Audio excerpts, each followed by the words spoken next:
Boss season 7 ഇന്ന് big boss വീട്ടിൽ ഉച്ചയ്ക്ക് ഫുഡ് കൊടുത്തത് ബിഗ് ബോസ് തന്നെയാണ്. ഇന്ന് എല്ലാവർക്കും ബിരിയാണിയാണ് കൊടുത്തത്. ആ ഒരു സന്തോഷത്തിൽ തന്നെയാണ് ബിഗ് ബോസ് കുടുംബാംഗങ്ങൾ എല്ലാവരും. അനുമോളൊക്കെ തുള്ളിച്ചാടുന്നുണ്ടായിരുന്നു. നെവിനൊക്കെ സന്തോഷം കൊണ്ട് ആർത്ത് വിളിക്കുന്നുണ്ടായിരുന്നു. വാവ് വാവ് എന്നൊക്കെ പറയുന്നുണ്ടായിരുന്നു. ആ സമയത്താണ് ബിഗ് ബോസിൻ്റെ ഒരു ലെറ്റർ വരുന്നത്. ബിഗ് ബോസ് ജയിലിൽ കഴിയുന്ന ഷാനവാസിനും അതേപോലെ തന്നെ റെന ഫാത്തിമയ്ക്കും ഇതേ സെയിം ഫുഡ് തന്നെ കൊടുക്കാമെന്ന്.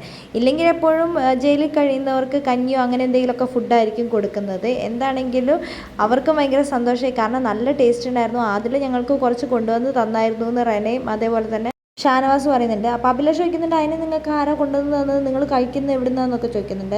ഞങ്ങൾക്ക് ആദില കുറച്ച് തന്നായിരുന്നു എന്ന് ഷാനവാസ് അഭിലാഷിനോട് പറയുന്നുണ്ട്. അഭിലാഷാണ് ജയിൽ തുറക്കാൻ വന്നത്. ജിസേലാണ് ഫുഡ് എടുത്തുകൊണ്ട് വന്നത്. അങ്ങനെ ജിസേൽ കൊണ്ടുപോയി കൊടുക്കുന്നുണ്ട്. നിങ്ങൾ രണ്ടുപേരും കഴിച്ചോ എന്ന് ചോദിക്കുന്നുണ്ട്.